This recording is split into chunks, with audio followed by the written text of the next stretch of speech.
মালয়েশিয়ার শ্রমবাজার নিয়ে বর্তমান প্রকৃত পরিস্থিতি নিচে তুলে ধরা হলো। এক, গুজবে কান দেবেন না।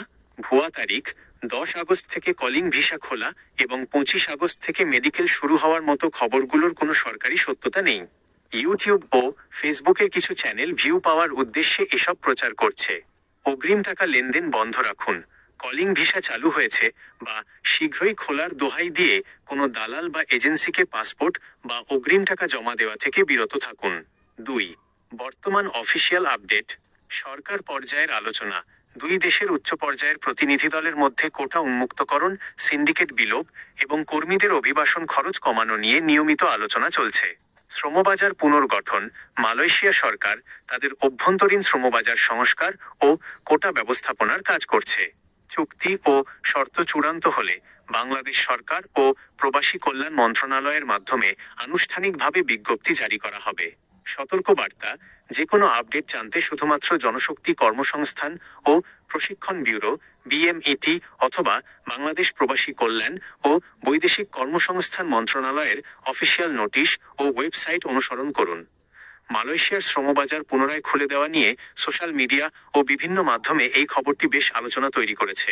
তবে গমনেচ্ছুক কর্মী ও প্রবাসীদের জন্য এই মুহূর্তে সবচেয়ে গুরুত্বপূর্ণ বিষয় হল অফিসিয়াল খবরের সাথে গুঞ্জনের পার্থক্য বুঝে সতর্ক থাকা। তথ্যের সত্যতা ও প্রয়োজনীয় সতর্কতা। অফিসিয়াল ঘোষণার অপেক্ষা।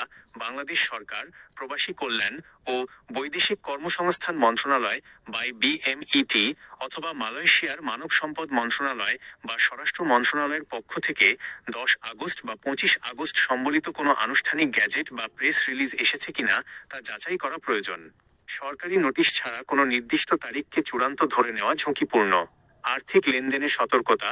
কলিং ভিসা বা মেডিকেল শুরুর খবর ছড়ালে অনেক সময় অসাধু দালাল চক্র বা এজেন্সি অগ্রিম টাকা বা পাসপোর্ট জমা নেওয়ার চেষ্টা করে।